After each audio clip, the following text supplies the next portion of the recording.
Ladies and gentlemen, I welcome you warmly to tonight's first lecture, which again is a real interdisciplinary first lecture because we will showcase two topics, two professors with their respective research fields to spur a discussion on the future of technology. Some might say that while the 20th century was about energy, if we look at it at big scale, the 21st century for sure is about information. And so I'm very happy that with today's lecture, we are officially introducing and presenting two of our newest researchers, professors. We will have the two talks, one after another, and then afterwards have the chance for questions, discussions, etc. So our two speakers will be Professor Johanna Ullrich and Professor Beatrix Hiesmeyer. And in order to do an introduction for the first speaker, I welcome our president, Stephanie Lindstedt, who will share her, let's say, fascination and initial emotions and expectations, of course, for the first speaker. So thanks a lot.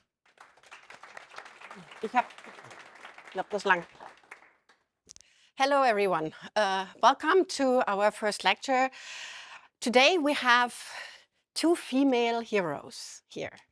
So in the past, we had many wonderful male researchers here, but today this is the first time we really welcome two ladies, and I'm really glad that these are the people who actually decided to come to ITU to enrich our environment. Let me start with Johanna. So she studied electrical engineering at TU Vienna, and then decided to switch to computer science. So we are all about interdisciplinarity, so this is already showing a trend here. And then she graduated with Superspecies Präsidentis with her PhD in computer science. This is an extraordinary achievement. And then she did a postdoc in different organizations, one of them Christian Doppler Labor, but also at Secure Business Austria in Vienna, where I think she found her home, her first home, and where she started to build up this wonderful team here, which we have already been able to welcome. And then over time she graduated to become a key researcher there, and then finally got her first professorship at the University Wien. But we were able to lure her away just a year after to come to ITU and to share with us her excellent research in security. Please welcome Johanna.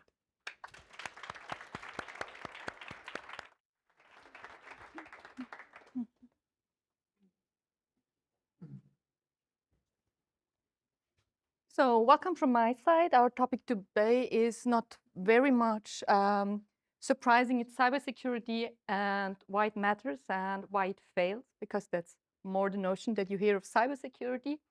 And the first notion is mainly, while you from the outside often say cybersecurity, we're not very happy with it. So usually for us, it's just security. This is also why my professorship is just of security and not cybersecurity, because this whole cyber is a bit too much of cyber. Security is generally considered a technical field, and I would also say yes, it is, but it's still a bit distinct from, let's say, traditional ordinary engineering. Well, why? Well, if you engineer something, you typically start with a specification. So you have you have a list of functionalities that the eventual product should have. And as a good engineer, you create a product that and you tick one after the other. And at the end, there's all this functionality that should be there. And if you made it, you're a damn good engineer. That's the definition of it. Security is usually a bit beyond the specification and ask, well, interesting product. Which functionality is there that goes beyond the specification?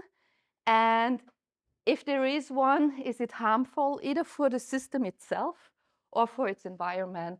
So for example, for us people, either in the information domain or also physically, if you think about hacking factories or so.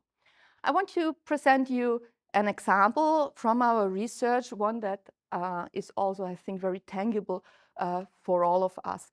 There's WhatsApp, this messenger application that I'm pretty sure, at least our statistics shows that most of you are using it. And for now, the specification now says that it's end-to-end encrypted, which is a good thing, because if Alice sends a message to Bob, the operator that providing the services behind it cannot read what you're writing.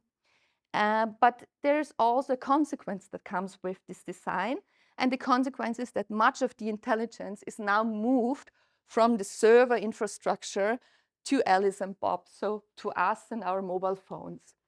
One of these functionality are delivery receipts. So whenever you send a message to someone and this message is received, then an acknowledgement comes back. This is typically the first check mark that you see when you send a message. Well, the problem, however, with this end-to-end encryption is that many of you have multiple phones or devices connected to your phone number. So maybe your telephone, your computer, and a tablet. And you want that all the messages you get appear on all three devices. But now the problem is that the server doesn't know about the message internals. So this has to be done either at the receiver, that's one concept, so that your phone then forwards each and every message to all the other devices. However, this has the problem when your phone is dead because you forgot to charge. You cannot read the messages on the other devices either.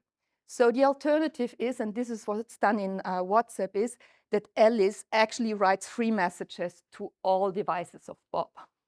So this already gives some insight to Alice, namely that Bob has 3 devices. That's already interesting information. And beyond that, she receives from every of the 3 devices a delivery receipt. So in the end, you could have a pattern like that. From the smartphone, you get all the time a delivery receipt, so it seems to be always on. From one computer, you get receipts till, let's say, 5 o'clock. And from the other computer, it starts just before 6 o'clock in the evening. And if we assume now this is one of our employees, we know that the smartphone is always on. That person leaves the office at around 5 something, then has approximately half an hour way home. And after that, this person is at home. So we can actually track the person to a certain extent. But what you can also do is you can measure the time that the message takes from sending till you receive the message, a delivery receipt. And then you can also distinguish whether the screen of the mobile device is on, then the round trip time is about 1 second, or it's off, so then it's 2 seconds. So actually I know whether you're playing around on your phone or not. This would also be as your boss an interesting information whether you're playing around on your mobile phone or not. And the next thing that I can find out is either if you have WhatsApp in foreground or not. So this platform now allows secure sending of messages, but at the same time, I can track you. And just to remind you, there were the phone numbers of some some very important politicians around. So I didn't provide you an idea, but you can connect the dots yourself. Well, and then there is a second convenient functionality in WhatsApp. It's usually that WhatsApp provides you the information that some of your contacts are also reachable via WhatsApp. I'm pretty sure you know that. How does it work in background? Well, you upload the contacts that you have stored in your phone to WhatsApp. WhatsApp goes through the registry and says, well, this number is registered, this not, this yeah, and then you get the information. Well, my friend Maria is also on WhatsApp. Well, now think how many people you usually have in your contact phones. Well, maybe 100, maybe 200. Let's be generous, you're in sales and basically save every number, then you maybe have 10,000, but this is already very generous. But why not try all phone numbers that are possible in any schemes around the world? You may know it from Austrian phone numbers that they follow a pattern, and this is roughly the same in every other country, and this is thankfully standardized by an organization that has the same abbreviation as we, ITU. But you can do that, and let's see what happens. So we uploaded all billions and billions of possible phone numbers to WhatsApp. Well, and in the end, we had 3.5 billion active phone numbers all over the planet. And well, they are interesting. For example, if you're in marketing and want to cold call somebody, but also for some kind of phishing activities. And we also found numbers in countries where WhatsApp is forbidden, and knowing that you're using WhatsApp can have serious consequences. Like, for example, we found 8 numbers in North Korea as well. Well, now we have 3.5 billion accounts on our server. This was the status quo at some point in time. Well, but what do you do with such a private copy? Well, so first, to talk about the size, I know this is Wikipedia, but still for that argument, it's fine. This is the list of the largest data breaches involving companies, and what we see here at the top, we have 3 billion. So we are beyond that. We are maybe not that extensive, but from the size, this would have been the largest data leak ever happened, or at least from the one we know. But what we do with that, we don't sell it. I mean, yeah, it would be maybe money-wise more interesting, but that's not what you do as a proper security researcher. What you rather go instead is that you go for responsible disclosure.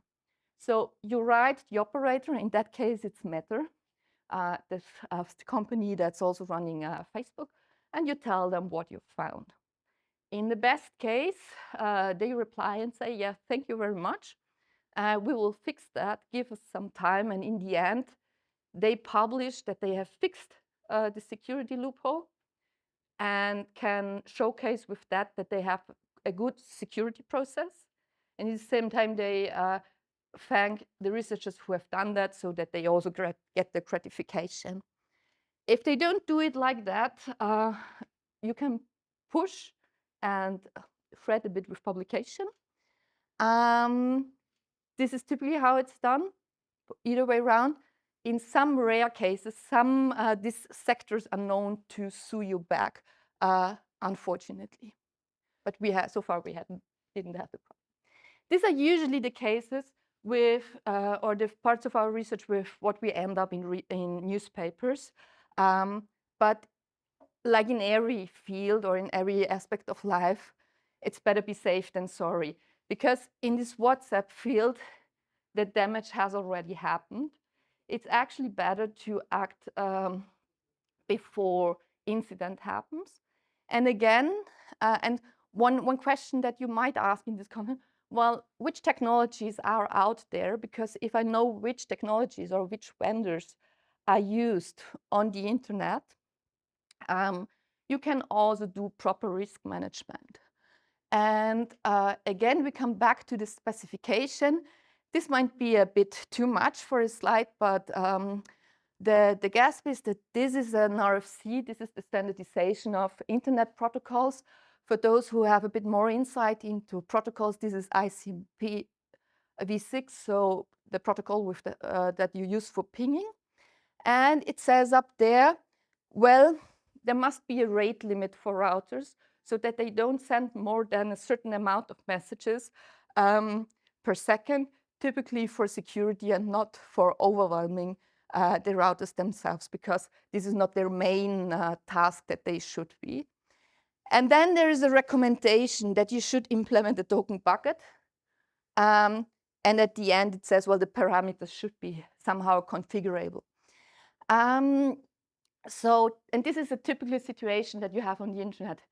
There is a core where the developers have to adhere to, and all the rest is free. And this is the flexibility that they can use. So all the different implementation, they have subtle differences in how they behave.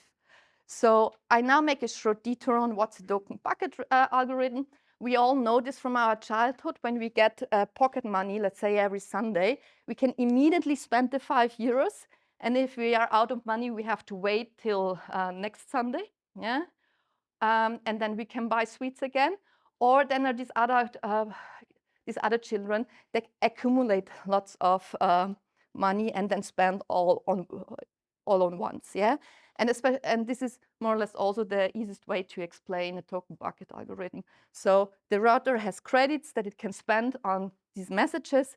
And if it's out of these messages, it cannot send anymore. And such an algorithm is mandated. And if you try different routers, you get different values because they all get their pocket money, so to speak, on different days, after different times. And you can use this as a fingerprint to see which devices are out of on the internet. Well, and if you measure that, you come to that picture.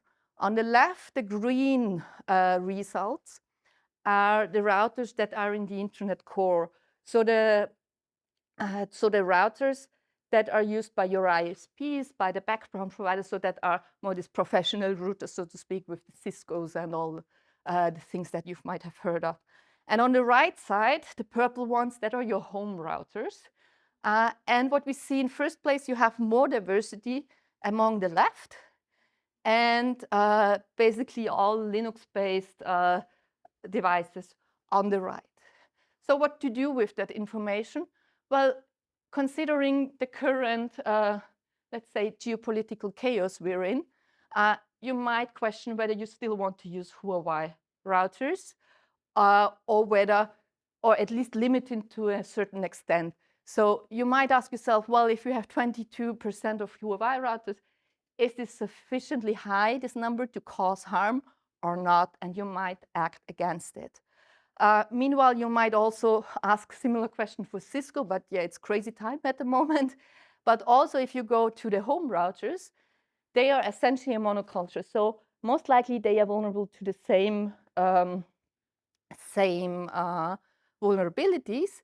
And in addition, this 83.4% that you see here, they run on a Linux kernel version that doesn't receive updates anymore because it's too old.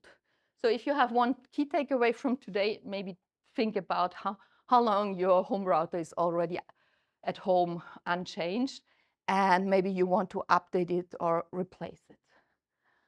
Well, and this is a large part of our work, that is internet measurement.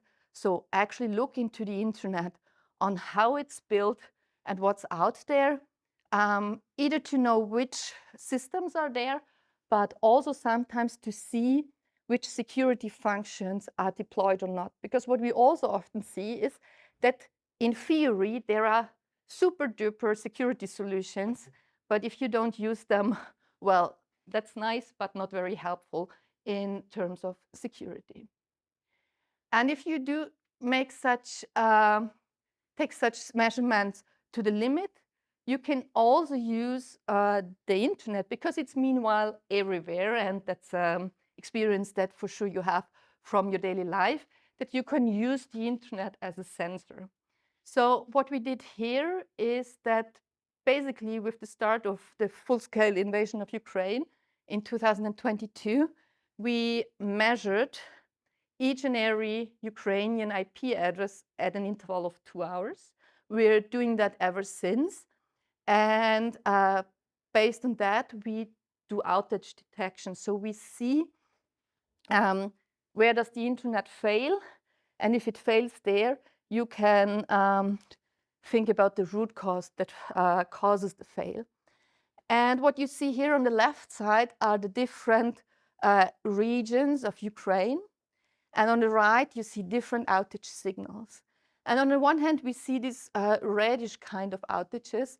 They basically concentrate in winter 2022, and then there's another wave in autumn 2024 that affects almost all oblasts, so all regions. And they are caused by power outages. These were essentially whenever Russian missiles hit the power grid infrastructure in these winters and to destroy the energy provision in Ukraine.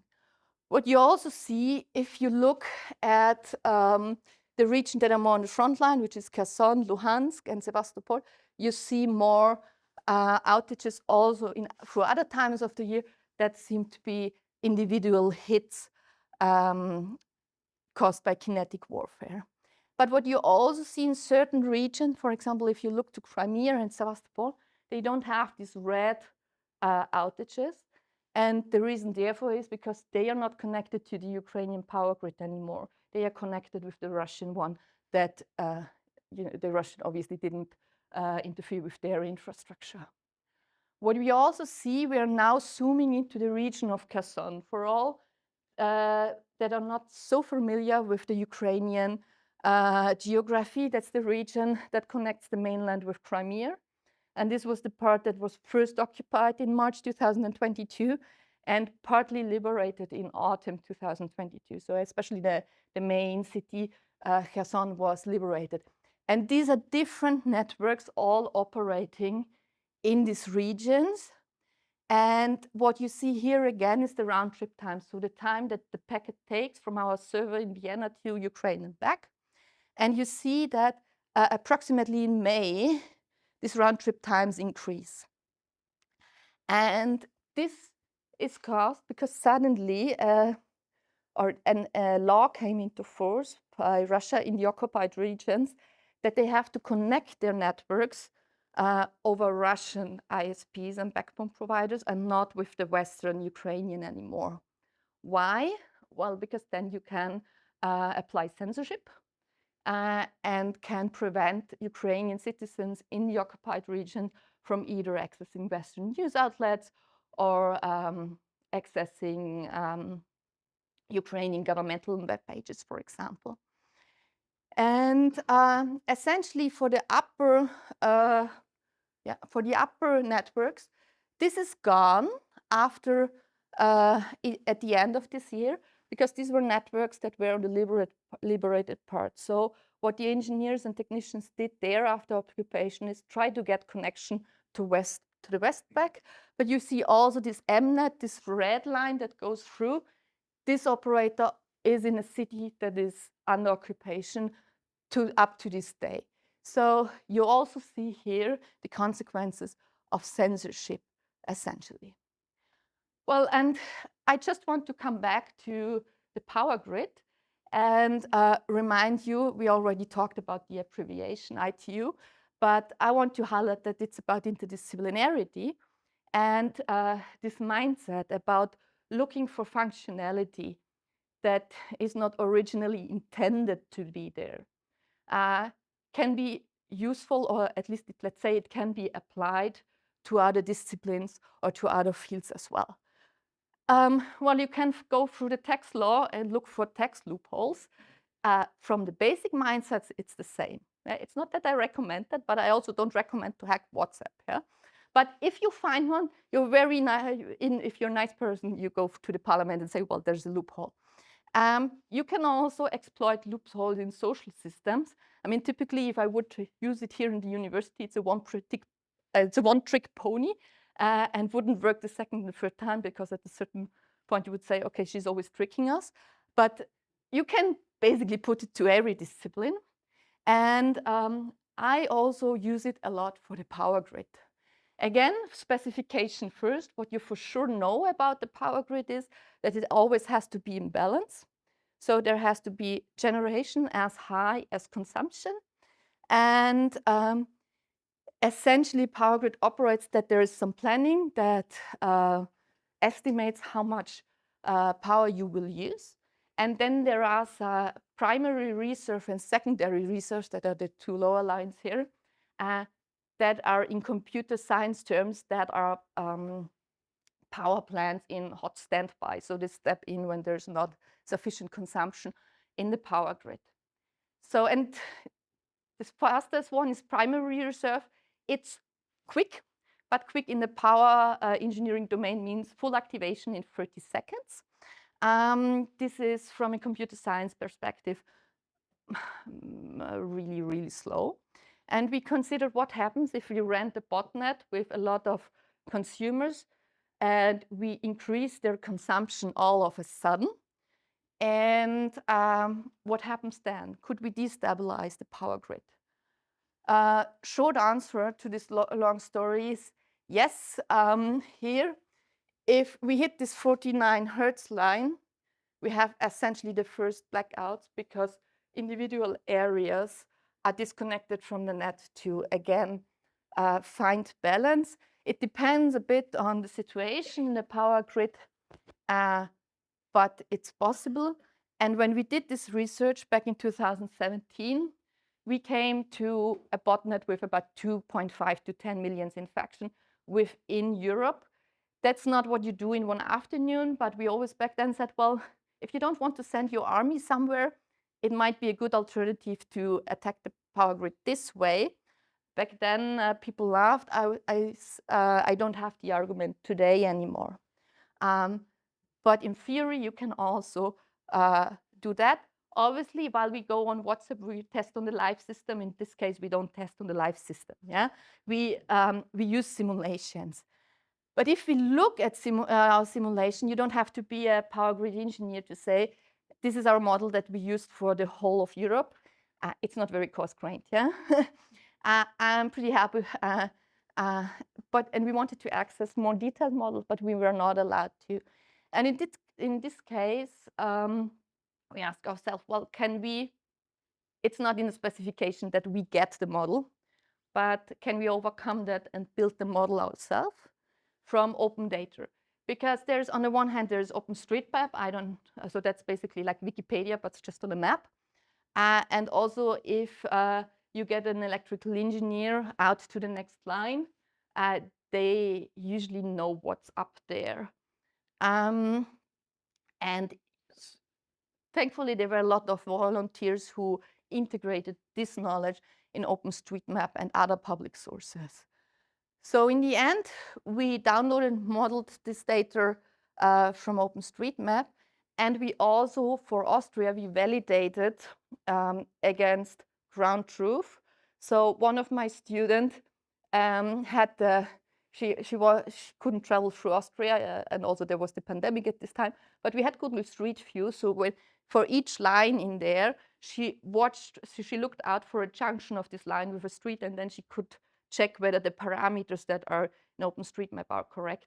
And apparently they are super correct. Yeah, almost all lines are, first of all, in this database, and second, the parameters are correct. And with some other, from that information, we could easily, so the lines were almost always correct that we inferred from OpenStreetMap.